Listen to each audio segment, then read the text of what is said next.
Sabihin niyo, gusto niyo ba patigilin kayo ng Panginoon?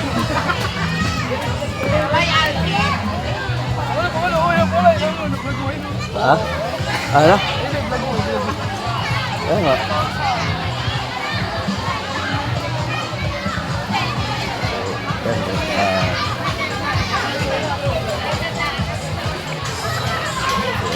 Ganda na talaga ang paligyan na to. Simple naman siya pero balik ay malilibang.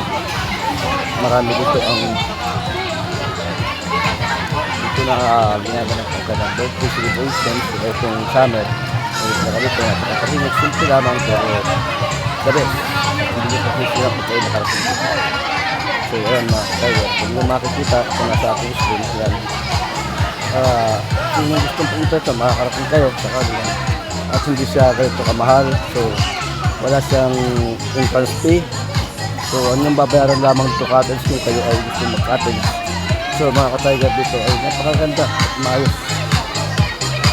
So yan na. Napakaganda rito sa lugar na ito. Simple lamang ito kung nais niyo malaman at makita ito. So subscribe niyo ako sa ating YouTube channel F.Tiger Vlog makikita at malaman ninyo kung saan lugar ito. So napakasimple at napakalapit at napakabilis ninyo makikita. Simpleng lugar lamang pero swabe at po ay mapapabilis ko sa lugar na ito lamang. So sabi pa nga sa mga katulad namin iniinom at sumasyat, sabi pa nga namin ay magkaroon ka ng kaunting budget so gusto mong maging masayang lubusan ito na kapag kakataon mga katulad natin na kapos sa budget pwede naman natin kayanin ng lumayo kung kung saan. So ito napakasimple lugar napakalapit ka. Hindi nyo pagsisihan kayo makakasin dito. Wala nang interest fee. Mura pa mga cottage. 1 to 200 lamang ang pinakamahal. So, pagsisihan kayo. Napakalinis ng tubig. Maraming water. So, ito siya kaganda. Yan.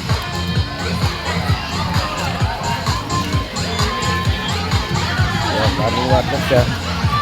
Napakalinaw. Kahit marami naliligo. Kahit kasabihin ng napakalinaw. Hindi siya lumalabot, hindi siya nagkakaroon ng gaya ng ibang paliguan na lumalabot o maraming tao yan. So kasi ito siya ay maraming water at bukal talaga siya. Kaya hindi kayo mangangamba. So pati inumin dito na kami kumukuha. Mismo sa kanyang bukal, kami kumukuha ng tubig inumin. So ayan, kaya kami makikita. Kaya gusto nyo malaman kung saan ito. Napakalapit lang. So ayan.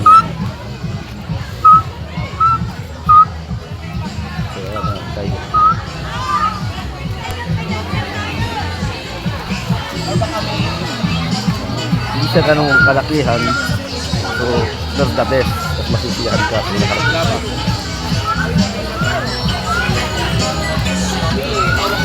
Yan ang price